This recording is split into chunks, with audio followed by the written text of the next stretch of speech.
I didn't do the banner either. I don't know.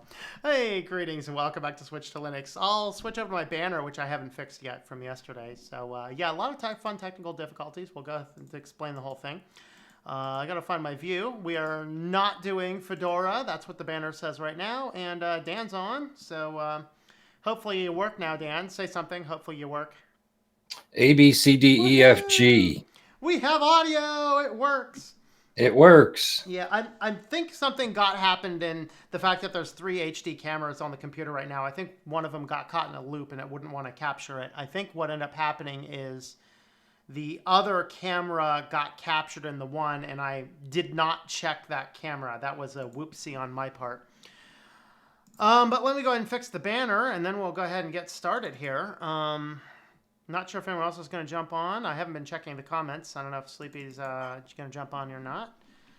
Let's see. Should we just call this the most infuriating subject ever, or should we call it something reasonable like, you know... yeah, it's coming through on the stream, too.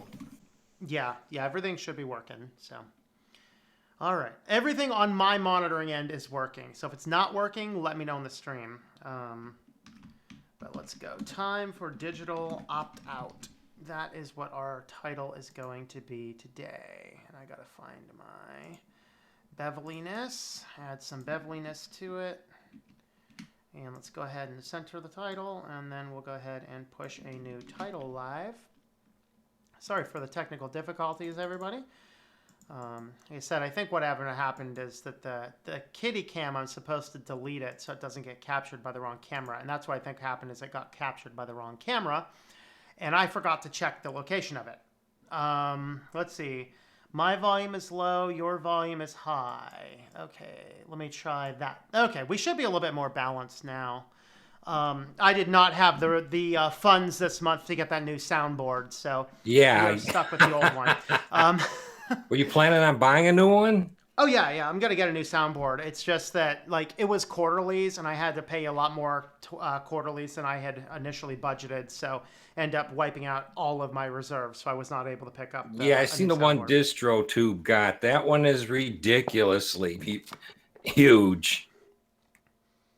But I guess I can't up my volume a little bit. My volume is completely maxed out. It is maxed out on my board. It is maxed out on the inputs. It is maxed out absolutely everywhere. So, hey everyone, where's your beanie, man? It must be getting hot there. It's warming up. I've only got a single layer on as well. Wow. That's amazing. All right. Yeah, so I readjusted the sound. So we should be equal. You might have to turn up your volume a little bit. My apologies for that. But we should be equaled out at this point. So myself and the guests should be good. So how's everybody doing today? I was doing okay until I started reading your news stories you sent me. And then I was fuming. I had to go sit outside for 30 minutes. Yeah. What did you think, Vince? Did you get a chance to read this? The other thing is, you've got to stop sending us articles that are like that take 10 minutes to read. Yeah, well, because, the one a friend of mine sent me, I'm like, oh Lord. Yeah, I should send some smaller ones, shouldn't I? Because I get up in the morning because it's morning here, and I've got a ton of things to do, like get the kids ready, and I'm literally just swiping through the articles on my phone as I'm trying to do other things. Yeah, there's a lot here, but there is a lot to think about. If you read a third of it, you'll be fuming mad. Oh yeah. Oh, and now OBS is redlining on me. This is an exciting day. Red lighter day on the stream, huh? We're green, we're yellow, we're back green again. Are we gonna stay green for a while? Man, nothing's working today. Yeah, you missed all the fun, Vince. I was fighting with trying to get this stuff working. Oh boy. Happens on Windows computers too. I can say this though. Linus Tech Tips are full-fledged computer guys using Windows, and they never start their streams on time and have a lot of technical difficulties in the middle of it. I can manage to get out just fine with Linux Mint. And I think that this was an SUP, not a Linux computer issue. SUP, that stupid user problem, because I did not clear out the kitty cam. I think that that's what happened to the camera, is that it got captured. I'm like, is my camera not working? And no, it was just the camera was captured by the other input feed. So I haven't really figured out a good way actually to test my mic, whether it's loud enough or works or not, other than making an OBS recording. Yeah, you can do, like, you might be able to do some monitoring on, like, on Audacity. You might be able to test that. Because there's no boomerang from the mic back around to your headset, so you can tell what the sound is Yeah. like. So when you get a new mic out of the box, you don't know. Yeah, fortunately, OBS actually now built into it has the capability of monitoring without having to go in and actually place the recording and listen The back. camera is easy. You just fire up cheese and center the camera in your chair and stuff, and then it's done. Yeah. What I do sometimes is in Pulse Audio Control, if you go to the input devices section, you can actually see how much of the volume is picking up. Yeah.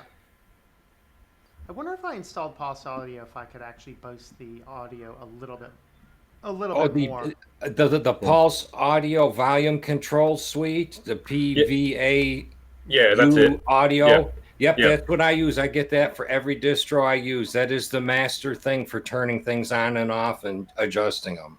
Yep. Yeah, the Linux Mint built-in tool is mostly good. You need the extra tool. And it does come with a lot of other distros. Yeah. Robo Nuggy says the stream title has offended the digital gods. Oh, yes. That's okay, because all the things that the digital gods are doing is offending me. So, let's say hello to everybody. Richard Addison, greetings, has Ask Ubuntu. Ask Ubuntu what? Ashton Snap, greetings, Mr. Banana Man. Hydronite, how's it going there? We got Red Hat on the board. Hello, greetings.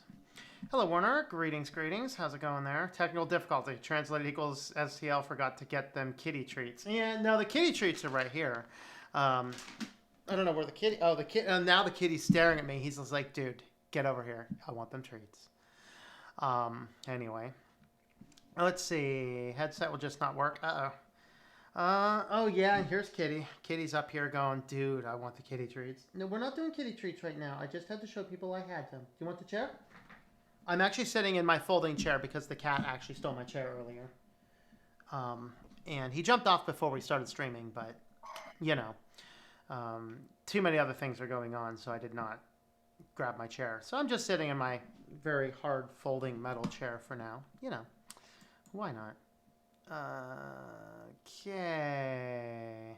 Hello, Bruce Scott. Greetings. Well, just yell louder. Hey, I have no problem with yelling louder. Y'all know that, right?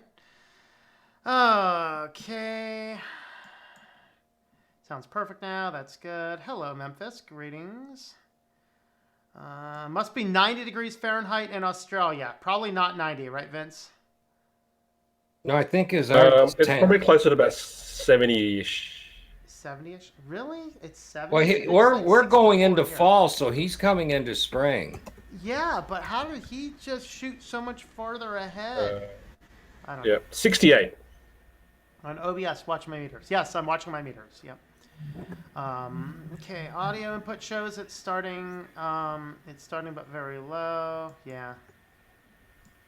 If everything's set right as far as I know, I think the headset is done. Uh-oh. You can always test it out on something like a smartphone too. That's always a good way. As long as you actually have a headphone jack, I mean, it depends on what type of mic it is. Oh, what kitty? I got the kitty up here doing like, I want to come up, yeah. All right, shall we get into these articles? Whoa, hold on. I need to fix my article view too. Yeah, let me adjust my blood pressure cup. Oh, you want to adjust your blood pressure cup? All right. I think we're working there. All right, let's go ahead and jump on in. So we're talking about, is it time for a digital opt-out? And I've been thinking about this lately because my the rental company where I rent this place from, they just switched to a very shady company that is not listing their terms of service on their website. And I actually called into their controller's office and nobody responds back and nobody knows what I'm talking about when I say, I'd like to read your terms of service, please. And the fact is that this shady company is owned by Wells Fargo. He has a very good reputation of completely using people's data effectively. Yeah. Yes, this is the company, by the way, that if you're unaware, Wells Fargo was caught making, what did they make, like 5 million accounts using known real customer data just to bolster their sales numbers. I think that's at, I forget the account numbers, but it was a massive amount. And so we had this, and then these articles. So my friend down in Virginia sent me the first article we're looking at, and he actually sent me another one today. I did not get a chance to look at it yet, but he sent me this article. So if you're watching, thank you. And this one just makes you go really infuriating. And then the second one, oh, I wish Brian was on today because, yeah, the second one deals with, some medical stuff and, So shall we dive on into this junk? Dan, so how's your blood pressure, Dan? It's a little above stable. Should I go get my blood Just take pressure a deep cup? breath. Do I need to get my Just blood take a pressure deep breath, cup? everyone. Yeah. Take a deep breath. Breathe in. Breathe out. We will teach guided meditation today on Switch to Linux. You'll need it for this one. So, first one. This is the least serious article, believe it or not. 2 articles. This company, this is from Motherboard, this company built a private surveillance network, and we tracked someone with it. So this is dealing with it, and I think I've reported on some of this stuff in the past. So repo guys, right? So you failed to pay your bills for your car, and the repo man's coming. The repo man's going to come by, and he's just going to tow your car away. They're going to, confiscate your car. Or in some cases, nowadays, they might be able to, have an actual key on them. They'll just go in, take it, and just take the car. And so it turns out, though, that all of these repo guys are in this giant network connected by it's DRN, which is abbreviated in the article here somewhere, Digital Recognition Network. So this is a tool based by a third-party company, and what they do is they fit all these repo guys' trucks. They fit them all with these cameras that are constantly scanning in like 360 view, sort of like Google. And every license plate that they find, they're dumping into the database and basically have a live and active map of where are these cars. They have a full history. Anytime these things are spotted, they're automatically being uploaded into the database, which in cases has, where people are shopping, where people are working, where people are living. So that's kind of what's going on. So there's some take-home messages you can use to protect yourself a little bit. We'll get into that here in a little bit. But what were your initial thoughts? Dan, go ahead and let us know first. I know you only watched, 2/3 of it before you had to go for a walk. Yeah. I guess when you go and park your vehicle someplace, cover your license plate or take it off and throw it in the back seat or something, because somebody's going to be watching it. It used to be like last decade, there was a Ford dealership in our area, a couple of them. And they actually, people that bought cars through their financing program, they put cell phone type devices in the vehicles without telling the customers. And they could track the vehicles. And if they did not make their payments, they could deactivate the vehicles whenever they wanted to. Yep. And this is just more the same old on that, except I guess they're using cameras to get license plate numbers and they're tracking numbers. Yep. Now, how reliable is the tracking on the numbers? I mean, are they getting every digit right? Apparently they're very good. Apparently it is very good. Because they gotta have some really swift AI if the AI is actually cataloging the numbers. Yeah. Yeah. Vince, thoughts on that? Well, look, I mean, I can see how this might be useful for certain use cases, but on the other hand, like my mind just thinks that like the vast majority of the way this information is going to be used is for no good.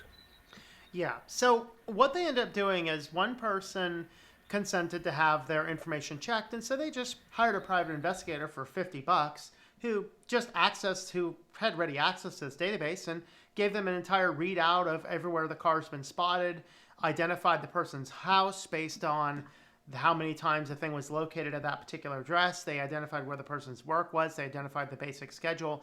And, what's it take to become a private investigator? Not much of anything. in most places. And so that's kind of the problem, is that this is this tool that can really de-anonymize data. Now, the problem is this tool intersects with a law that I believe originated in California originally, and there's a name for it because a police officer used the DMV database to figure out where some lady lived to go and find a date. So this is kind of a problematic thing. And so a law was established in this woman's name who was stalked by this police officer saying, guys, you can't do this anymore. Well, that's exactly what this network is doing. And this is nothing you've agreed to. This is not, it's just it's a passive collection and a passive dragnet, which is creating a searchable database. And that's the thing that makes this so difficult. I mean, it's difficult for them to stop it though, because they're taking pictures in public areas. Mm-hmm. But where it becomes really shady is then how's this data stored, and for how long it's stored, and what kind of information do they drag all together into it?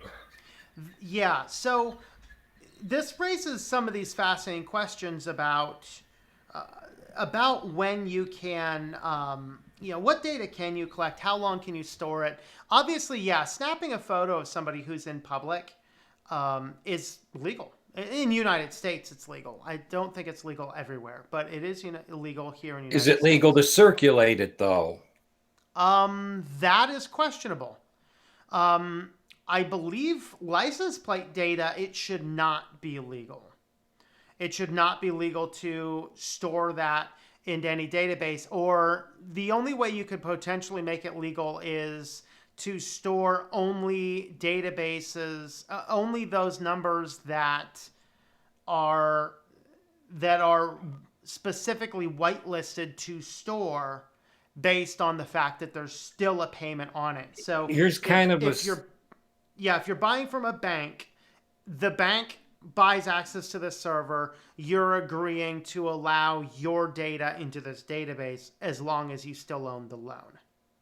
Here's a sidewinder to this too. So my state only requires that you have a rear license plate. There's a lot of other states that require that you have a front and rear license plate, Yes. which makes this a lot easier to do. Correct.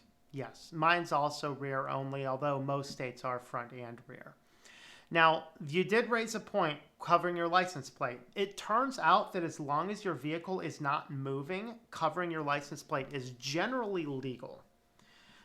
You could run into some issues if you are illegally parked. The police might just come by and tow it away if they can't access it. But if it's a device that a police officer can manually lift up, read the thing, and put it back down, this police officer should be able to look through the windshield on the driver's side corner where the vehicle identification number is always posted. He should be able to scan that and get data immediately. Sure, I agree with that. And so when I've looked at that last, because this is not the first time I've heard about this. I don't even think this is the first time I've ever reported on this. But it's generally considered if your car is not moving, you are allowed to obscure your license plate. It's just if you're moving and your license plate is obscured, that's where you have the problem. If you are parking at home, make sure you always have a way to protect your license plate at home. It's one thing if they get and figure out what stores you're shopping at. Yeah, sure, that's problematic, but I'll give that a pass as long as you're not allowed to store any data on residential streets, because that can figure out where somebody is at. And I think that gets around that same issue, whereas a person can still gain access to the driver's license data, which is illegal. It is illegal to use the driver's license data, which includes the license plate data, for any other purpose. But these guys are using it apparently everywhere. So here's a little bit of maps there. Hopefully my screen is still working. Yes, it is. So basically they have here's some vehicle data, vehicle image, plate image. So what do they have scanned? They have a variety of different scans.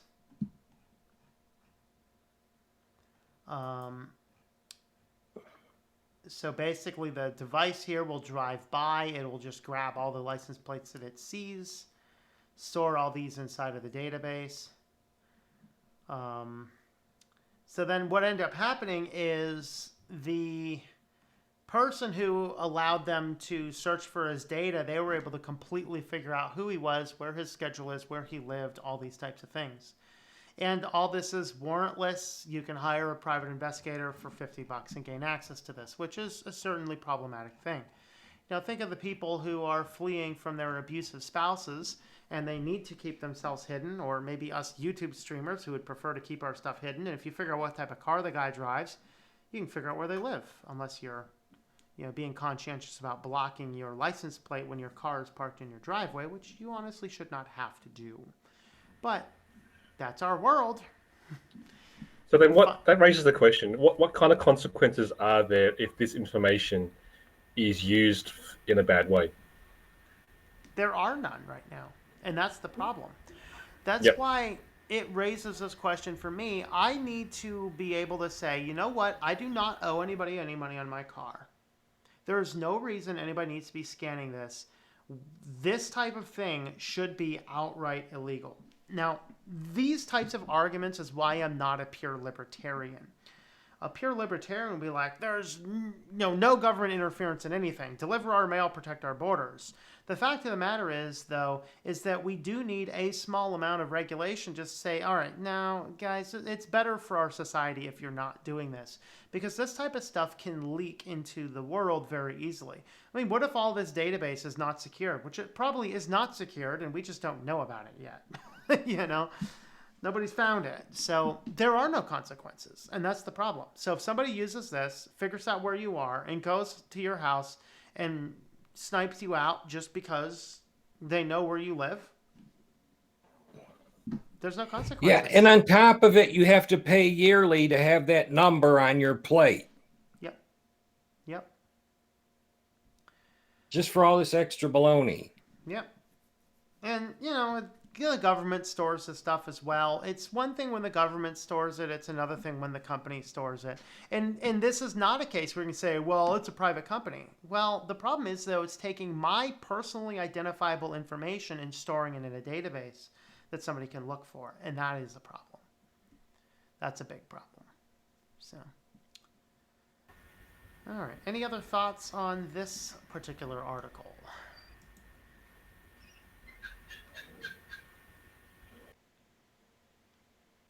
Okay, let's go ahead and read through our comments up to this point. See, signal, okay, let's see. Hello, Mr. Anderson. You ever installed BSD on a Libre rooted machine? I have not. But he's asking RoboNugget though, so, let's see. Use our data. Oh, we should not have done that. Yeah. Crystal clear on the phone. Odd. So... yeah, it must be something with the computer then. Okay, I'm ASC certified, and I can attest that yes, as long as the police can access the VIN, then yes, you're all good. Okay, good. So somebody ASC certified clarifies, yes, you are allowed to hide your license plate number when you are stopped as long as your VIN is accessible. Okay, good to know. Okay. I'm putting a switch on that puppy. It's getting flipped over every time I get out of the vehicle. There you go. Yeah, I'm reminded of the James Bond movie where the plate rotates. That's the thought I had. Yeah. Yeah. Or here's a better one. Get a fake plate. Put a fake plate on there. People scan it, gray out their data. Nice. So Mystic says, what if someone gets your address off your mailbox? Well, I don't have an address on my mailbox. That's why I use a post office box. Well, there's some places like where I live, it's kind of a local law that you have numbers on your home. Well, yeah, but do you have to have your name on your home? No. Yeah. Numbers on a home is a different thing than having your full name up there as well, so people can identify you. Which is still safer than having the AI cars driving around and scanning everything that you're doing. So,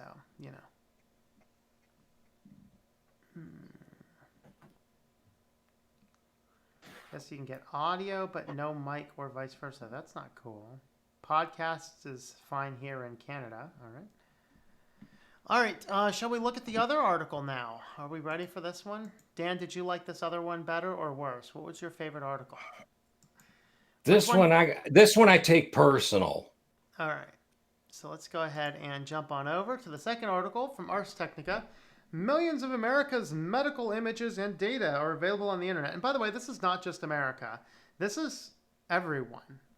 Literally thousands of databases which contain all of these medical results and your social security numbers and your addresses and your phone numbers and your names. We're all just open on a database with no password. Anybody could get in there and see them. Isn't that exciting? Criminal. It's criminal. Yeah. So, I mean, is this a HIPAA violation? What do we think? Yes. Do you have a HIPAA in Australia, Vince? I know that we've got very, very recently toughened privacy laws. So stuff like that, if it leaks, then there are massive fines. Mm-hmm. Mind you, the massiveness of the fine depends on how big the thing we're finding over here is money doesn't seem to work. Yeah. We got to do physical punishment. Well, that's what I mean. There are still limits to these fines. Mm-hmm. Well, I think money would work if we actually penalize them. But as long as the fine that we give them for a violation is simply a small cost of doing business, that's one thing. But, you know, I still stand by. If a company is grossly negligent and are intentionally grossly negligent for the purpose of making more money, close it down. Confiscate everything. Take all maximum of the company security assets. Prison. You know what? Take all those company assets and divide it among the people who now have to look for work. Close it down. You know, but this raises that question. Suppose that I do need to go in and I need to go and get an X-ray. Okay, we have the technology to put an X-ray not on a digital machine, or at least not on a database on the internet, right? Why can I not go in and say, listen, I do not want any of that stuff on the data. Give me the scan, no internet connectivity. I should have the full right to do that as a citizen. Because what happens is we no longer have the choice. Like, you go use another company. What other company? We got one hospital in our town. What other company? There is no other company. We don't have choices. And this is the point in time when we don't have choices that we need to step in and have something else done. So, other thoughts before you get into the article here? Yeah, this is criminal. It really is. Unless it's negligent, it can't. It's got to be. This stuff's got to be handled by people that know what they're doing. So there is minimal negligence. And you know, as far as hacking goes, I get the feeling that they just want hacking to continue, and they really don't want to permanently cork it. Mm-hmm. But Dan, I think negligence should also be, you know, punished as well. If you're the security guy charged with securing such a data, what am I still here? Okay, you're good. You're good. You cut out. Yeah, I was thinking that negligence should also be something that potentially could be punished, because if you're the security guy who's been given the task of securing a database, mm-hmm. If you don't do your job properly, or if you're not given the resources to do your job properly, and that goes a level up, then that should be, you know, punishable as well. Mm-hmm. Well, okay, yeah, but still, somebody is responsible, you know, somewhere in the chain. Exactly. For not making it secure. If it's like accidental negligence, not gross negligence, fine them. If it's absolutely, we are an evil, twisted company, and we're going to save every penny we can to make and maximize our profit, and that causes a lot of people to get hurt, confiscate their stuff and close them down. If it's a negligence like you're talking about, where the security guy just didn't do his job well, yeah, that needs some fines as well. I wouldn't say that stuff to close it down because there was not malicious intent specifically. Now, we go back, and I think it was the article we covered, I don't know, recently, where the school system gets a crypto virus, and they fired their IT guy, and their IT guy is suing the school district for wrongful termination because he said, this is a legitimate concern. We have to do this to mitigate against it. And the school board said, no, that costs too much. You got to make your backup on the server we already have. So he did the backup on the server he already had, and guess what? The entire server was encrypted with malware. So they fired him, but he's like, no, here's the written record of me saying we have to do this for this reason. This is the thing you did. He is frankly going to win that suit, and he needs to win that suit because he wasn't the negligent one. He took it to the boss. The thing is, though, is that the bosses also have to have a little bit more confidence in their IT guys and understand that $1,000 to secure the server is not wasteful spending. It actually is going to protect them. And if they had paid that extra $1,000, they wouldn't have had to pay out $20,000, and then the insurance company paid out another $100,000 after negotiating with the terrorists, which is what happened. Yeah. Literally, the insurance companies are negotiating with the crypto terrorists. Ah! Yeah. I agree that there usually is a chain of responsibility there. There's a chain of responsibility, but the buck stops usually at some point, though. They made a call that this is not important enough to... Yeah. So let's have a look at this article. Medical images and health data belonging to millions of Americans, including X-rays, MRIs, and CT scans, are sitting unprotected on the internet and available to anyone with basic computer expertise. Over 5 million patients in the United States and millions more around the world. In some cases, the snoop could use a free software program or a typical web browser to view images and private data. So this came out by ProPublica and a German broadcaster, Bayerisch Rundfunk, I don't know. So 187 servers and computers used to store, excuse me, I ate just before this. I usually don't eat until later. I identified 187 servers, computers that are used to store and retrieve medical data in the United States were unprotected by passwords or basic security precautions. The computer systems from Florida to California were used in doctors' offices, medical imaging centers, and mobile X-ray services. Unsecured servers we uncovered added to a growing list of medical record systems that have been compromised in recent years. Unlike some of the more infamous recent security breaches in which hackers circumvented a company's cyber defenses, these records were often stored on servers that lacked security precautions that long ago became a standard for business and government agencies. And this wasn't even hacking. This isn't hacking. This is just... Yeah, here, have a keyboard and a monitor. Take a peek at everything. Yeah. So... independent radiologists, medical imaging services, and archiving services. Why do we need to archive all this stuff? Take your one copy, give it to the person, keep one offline copy in your doctor's office, and delete the rest from the internet. They should burn after a certain time, they should burn a disk and just give it to you, and that's your archive. Yep. That system worked for many, many decades. Just keeping paper records. And honestly, that's why I really don't go to visit doctors at this point. It's like, no, I do not want you to insert your stuff. Okay, let's do a basic computer quiz. If you can out-quiz me in security, I'll let you store my data on that stuff. But if we go into your doctor's office and you're like, derp, it's a computer. What kind of computer are you running? I don't know. Then I don't really want you putting my data on your computer. Okay? I want somebody inputting data into the computer that's actually competent. If you don't know the difference between Windows 10 and Mac OS, we got a problem. And I think a lot of the people using these systems, we got a problem. So. It's no secret around here. A lot of medical systems and hospitals and even drugstores now have their data stored on either Microsoft Azure or Google's platform, and they don't have no control to storage. They're using outsourced storage, and there's anything AWS. Goes with that. Yep. How do you feel about Microsoft having your medical information? Yeah, it scares the bejeebers out of me. I think that's a very reasonable question to ask, a very reasonable point. If you go into a doctor's office and you have some knowledge of privacy, to ask what their security policy is, I think that's a very reasonable question to ask. Yes. Next time I go in, I'll hit them with that. Yeah. Hmm.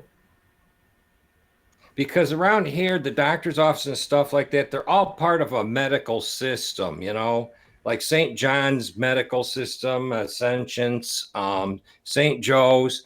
It's a group with hospitals and outside doctor's office, and they're just all integrated together, and it all runs through their billing system. And trying to fight with their billing system, oh my God, you can't do it at the doctor's office level anymore. Oh, nobody told me that my articles broke. There we go. We're back. I was covering up that screens. We're back.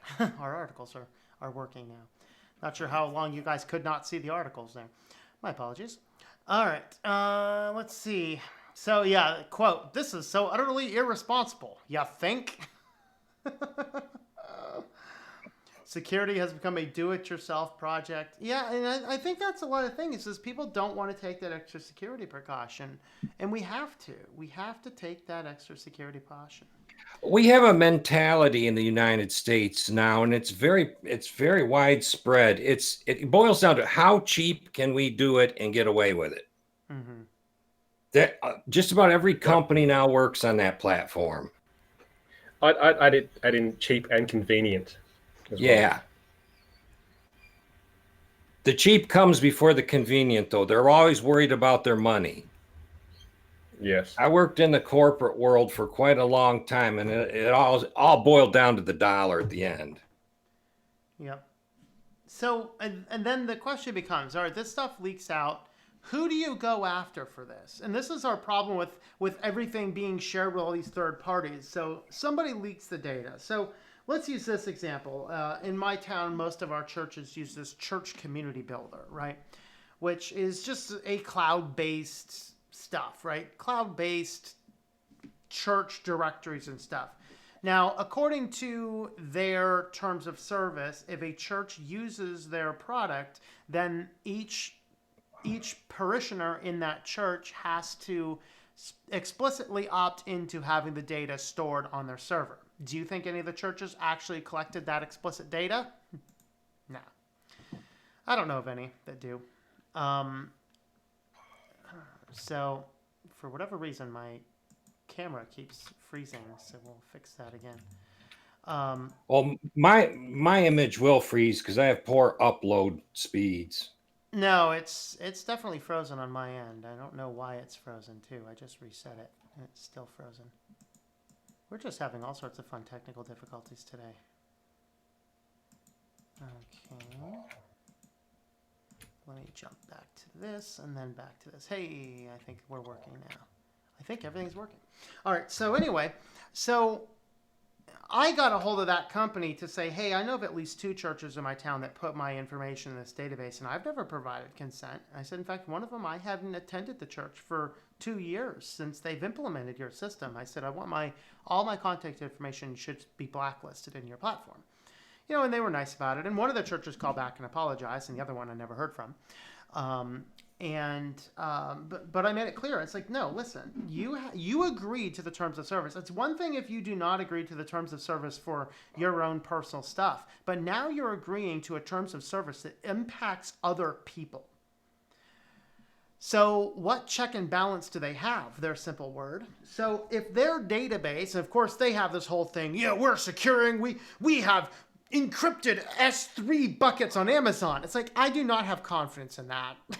Okay, I don't have confidence that your S3 buckets on Amazon are actually properly secured. Okay, tell me where those are and sign this little paper that I can try and access those files. Because I think it's more of an S3 colander, not a bucket. And so we get in there and, somebody hacks into there and now has my personal information and uses that personal information nefariously that they access from this third party that I never agreed to use. Who is now liable? Who do I go after for righting that wrong? Is it the church who agreed to their terms of service that they didn't read? Or is it the company who actually leaked it? It raises all these murky legal questions. And we, as we are getting more and more on this digital place, we have to be prepared for this on the government level more than anything. I don't know, what do you think about all that? I'm talking too much here. Well, I think in your case, you'd wind up getting involved with a law firm, which they would take it before several courts before the court ruled on it, and then become law. Mm-hmm. Yeah. The government's always going to lag behind because it takes time to enact laws. They don't That's a do reality nothing as well. except take your Even money. even when they do, they're either badly advised or they take too long. Mm-hmm. They just came out at the beginning of this month. They're going after all the big tech companies. They want to actually bust up Alphabet. Yeah, and we're going to hear about the final conclusion in about 5 to 7 years from now. And the final conclusion is Alphabet's going to pay a $1 million fine, which consequently is 1 second of operating. I mean, they were as bold as this as to put it on national over-the-air TV one afternoon. Yeah. Yeah, Government's like coming for you. I'll believe it when I see it. Yeah, pretty much. Because people are continuously writing into Washington, D.C. about privacy concerns. Yeah, and so this brings us back to this question. Is it time for a digital opt-out? Should we, operating in our society, should we have the ability as citizens to say, I am digitally opted out. You may not access any of my stuff digitally. Do we have, I mean, is that practical? Is it possible? And should it be something we strive toward as individuals? Yes. I think it should not only be, I don't think it should be an opt-out. I think it should be an opt-in. You have to opt in if you want to participate with something. That way, by default, you're not part of it. Yeah, I think that that's definitely, I would like that. But as it stands right now, we have no way. Like, what I have been fighting with those stupid rental agencies, and here's the thing, you know, I have the copy of the lease. I've gone through it. Believe it or not, I read my leases. And, you know, there's nothing in here about paying online. There's nothing in here about any online services. They just added it on one day. Sends an email. Oh, we're doing all this now. It's like, I'm sorry, this isn't in the lease. I've been going back and forth with these guys for now the better part of 3 months saying, you may not put my data inside of that company. And I have a sneaky suspicion that my data is given to that shady company. Yeah, all my doctors and healthcare providers want me to conduct my business over the internet at their website, at their porthole. Yeah. I don't want nothing to do with their website or their porthole. I don't even want to transmit data from my keyboard to them. Well, here's an idea for maybe a business. Like, how many of you guys would actually pay for a service where they would go around to other different services and opt out for you? That would be a good thing. So I actually then they generated a list of all the stuff you're opt out of. Now that's a real business proposition. Who would pay for that? Yeah, I mean, honestly, and now we're getting into this privacy a luxury now. I might. The company that I actually have a company, when you do a LLC in the United States, then you need to have what is called a registered agent or a registered officer. And the purpose of the registered officer is any legal correspondence would need to go to that person. Well, there is one company in this country that has a full anonymous location registered officer. So basically they have a office set up in each state, and that in that office manages all of the LLCs in that state. So there is nothing attached to my physical residence attached to my LLC. Everything goes through my post office box in their office, which is in another city. So it's de facto, I'm paying them for that service to keep my physical address private for my LLC, because when you have an LLC, you have to have a physical address on file. So now what happens is my physical address goes through another city through their privacy agency. That is a service that's worth paying for. And it's very similar to that. You know, do we opt out of that? So that is what we should be doing. However, that's reliant on services allowing you to opt out in the first place. That would be the caveat. Yeah, yeah.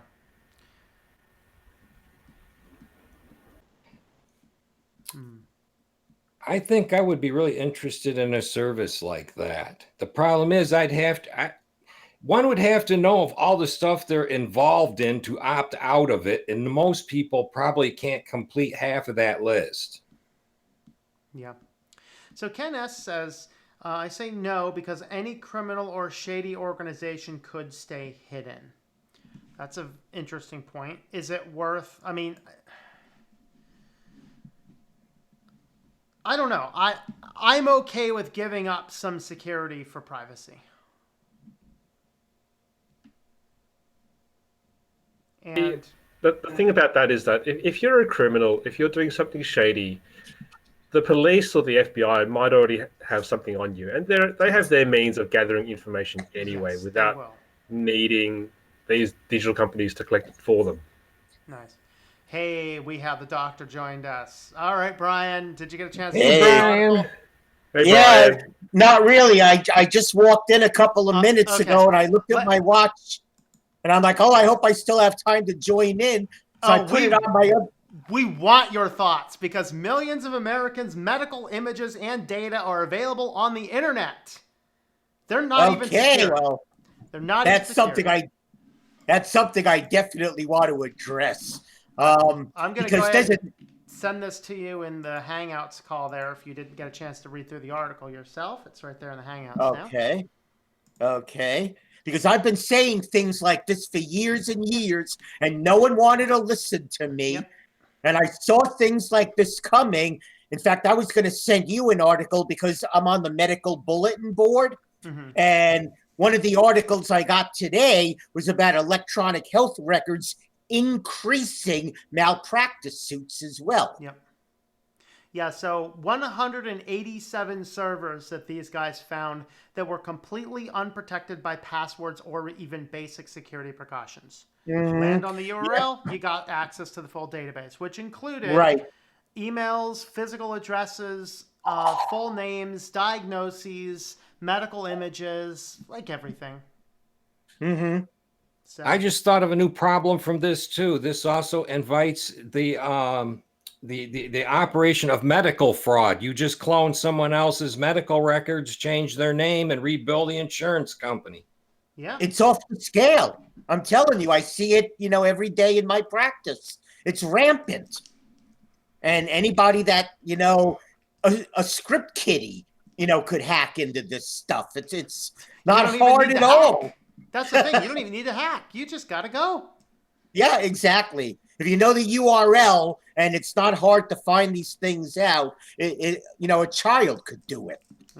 And it's weird because I go to these medical conventions and, the vendors, the exhibitors there, and I go talk to these guys pretending I'm just a regular doctor. I don't tell them anything about my computer background, and I play along with them. And outside I'm smiling, but inside I'm thinking, man, what you're saying is frightening the living daylights out of me. Yeah, it's like, I'll give you a basic security test now, all right? If you win. Yeah. I mean, I know, Tom, you don't even like to go to doctors because of this stuff, and I don't really either, except for maybe me, because I don't do any of this. I pay a fine every year for not having my medical records on the internet. Now, is there a database of doctors who don't put their records on the internet so I can find a local doctor? Not that I'm aware of, but I might actually. I'm thinking of starting like an underground doctors club of medical record doctors. There you and go. I'll be the president. Here's the thing. Of you pay a few dues, you get some extra legal benefits, and then they help cover the fine for not putting the records online. I'll be your first customer because I always got to see a doctor. Yeah. But yeah, so it's just like, I mean, it's just open. There it is. It's on the internet. Hey, have fun. Want to see some CT scans? Look at this. And even the ones that are supposedly protected, like I said, they're so easy to get into. I mean, images, radiology websites, lab websites. I mean, all these third-party contractors, even medical bill collecting is out there. I mean, it's like all these contractors, I look at their security and I'm like, huh? Now, okay, so I know of one major reason all these things were digitalized, but I don't see the reason to digitalize all of this. That was it prevented people from going to doctor after doctor after doctor to get, prescription medications, which could be abused, which right. I would give a concession to say, sure, let's make a central database of this patient number has gotten this opioid or whatever to prevent this type of thing. But there's no reason a CT scan or a CAT scan needs to be somewhere on the internet. Right. And they have that, at least down here in Florida, they have it's controlled by the Florida Department of Health. It's called eForce. And before I prescribe any kind of controlled substance, I'm required by law to check the eForce website. That tells me what controlled substances they got from any doctor they see. And then I can decide whether I want to prescribe it or not. That I have no trouble with. Yeah, but I have no problem with that because I recognize the dangers that the opioid crisis and other similar pharmaceuticals could be abused in that manner. So that's a concession I would make. But man, everything is just insane. But the way, especially, from what I'm familiar with, because I really get into this stuff, the way the law is written, doctors face a fine if they don't go fully electronic in their health records. And even if, their definition of fully electronic is you have to use a system they approve. When they can snoop in. Right. And let's just say their systems are not written by what I would consider professional cybersecurity people. Yeah. Because I have my own electronic system, which I use for my medical records, which is housed on my computer, and it never leaves anywhere. My backups are on site or locked away, and only I have physical access to them. But they don't consider that electronic because it's not a system approved by them. It's a system I wrote for myself because I know how to program. Yeah. But most of, I'd say at least 80% of the systems that they're marketing that the government approved have some element of cloud in it. And at least 55 to 60% of them are 100% entirely cloud-based. And I find that frightening. Yeah, that's the thing, that's what these services are. And you're contracting out to all these different companies. You don't know if these companies know anything. In fact, a lot of times the companies are just brokers for third world countries who are just throwing stuff up as cost effective as they can, and that's kind of what's going on with it. So yeah, and cost effective doesn't mean secure. Correct. So, and Ken has a few more comments here. So I want to get back to Ken's comments. So he says, also, most government secret services would also opt out. The problem is, Ken, is that they cannot, because a government, in theory, anything the government does outside of something that compromises national security is technically public information. And so, no, a government would not be able to opt out of all this. A government service could not. That's just part of the Constitution.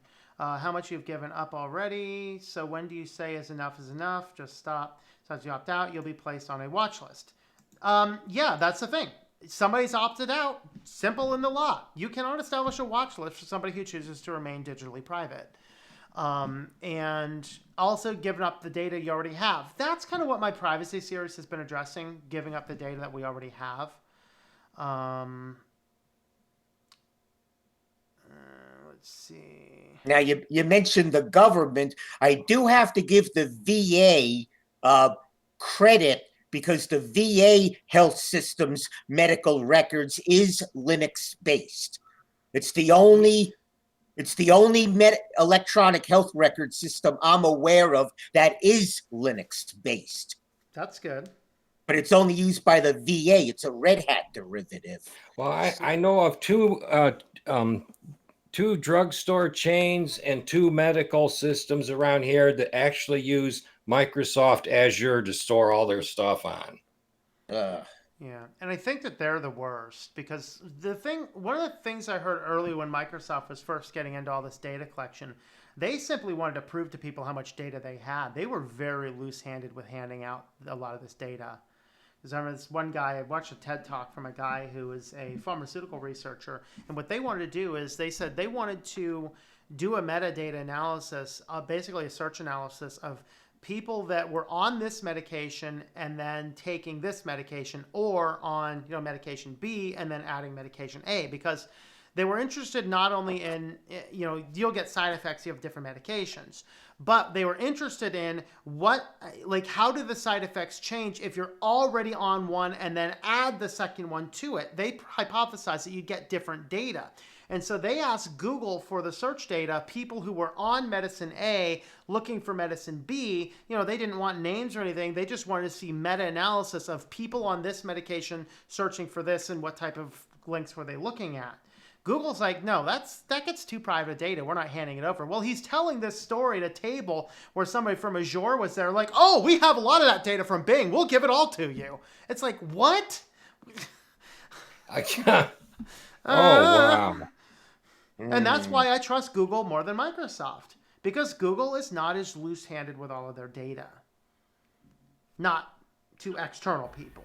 Internally, they're don't be evil. out, but yeah. No. They changed their motto. Be very evil. Right? Yeah. Their motto.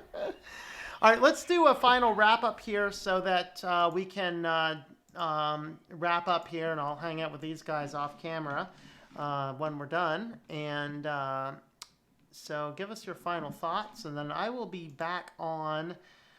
Vince, I'm going to have some questions for you, too, when we get off camera. So we are looking at China has a new assault on faith. We're going to be talking about that on my video. That's on my Christian channel at 9 o'clock, so about 1 hour from now. But go ahead, guys. Give us your final wrap-ups.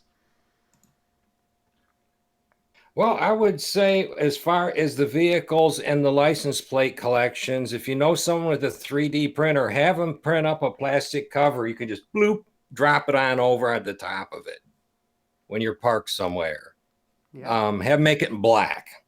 As far as the medical data, I was like to say is it just burns me up with this stuff because I know it's getting out. I know it's not being secured. I know there's people that are just letting the doors stay open and there's no responsibility. There's no punishment when any of these companies do anything evil. There's just give us some money and go on your merry way. There's no, well, you're going to have to do 6 months in a maximum security prison for this, So we're going to have this kind of thing go on until somebody does get locked up. That's all I have to say really on the data leaks. All right. Brian? Yeah, unfortunately, I missed the first part of it, so I can't comment about that. But on the that's medical a live active part database of all your driver's license plates. Great. Yeah, I probably know how. I got your license plate number with your medical data now. Yeah, definitely. Then you know all the people going down the road, what their medical conditions are. Yeah, there you go. That's wonderful. And I agree with Dan completely about, it going on until and unless somebody, gets held accountable. And being in the position I'm in, you know how you always really seriously want to be wrong about something that you see coming bad, but you always turn out to be right? Yeah. And I started to see this coming like 15 years ago in the medical field. Ever since HIPAA got passed. I mean, it's supposed to be a privacy bill, but if anything, it's an anti-privacy bill. And just like the Affordable Health Care Act. Yeah, exactly. Makes it unaffordable. And especially when the EHR mandate came out, it's like I saw this stuff coming down the line. I've been predicting it's going to happen, and it keeps proving me right. And I wish it wouldn't for once, because, my predictions are not good, especially going forward from here. But like Dan said, if people don't learn and people don't clean up their act and get wise, this is just the tip of the iceberg. I mean, there's so much more underneath that hasn't even come up yet. Yeah. Gnostic, by the way, says covering or obstructing the view of the play is a federal crime. No, we were talking about that, and actually somebody watching the stream is actually certified in this stuff as well. Only if you are driving. So you can cover up your license plate if your vehicle is parked. So as long as your vehicle is parked legally, you can cover your license plate. If you are driving, you have to uncover it. All right, Vince, final thoughts? If somebody does come up with a digital opt-out service, I'd be very willing to look into that and maybe even support that sort of service. So let me know if someone does. Yeah, I'll sponsor it. Actually, I am talking to a guy soon here, maybe tomorrow. He's actually working on a new project that is basically going to be like a home security digital vault. So he is a friend of a contact that I have. So he's actually, I think, at MIT. On Vince's note, I just thought of something. They used to have some companies and stuff like that actually would clean up your internet exposure stuff. So you would see one of these guys at a company and they would scrape the internet and remove all kinds of negative information on the internet about you. I have not heard much about that anymore. That's a bit different. I did do recently the like the credit card opt-out thing, which goes through the credit bureaus. And so I think if you email in or do the online form, it's good for a few years. And if you actually mail in an opt-out, then it's like a permanent until you undo it. And since I did that a few weeks back, I have not gotten like any more junk mail for like credit card applications and things like that. So that type of stuff worked to get the data out, which I'm guessing they still have it, but at the same time, they're not annoying me with it at this point. So I'm happy about that. Maybe if you guys want to see me do a video on that, let me know. But anyway, well, let's go and wrap that up. Once again, I will be on in a little under an hour from now on my other channel. The link is there in the comments, so you can jump along over there. That's a Christian stuff, so that may or may not be down your alley, or if you want, you can just come on over and check out what we're talking about over there. And anyway, what we're going to do is jump off, and we will catch you guys tomorrow is the news. How exciting. You all excited for the news? More blood pressure medicine. Oh my goodness.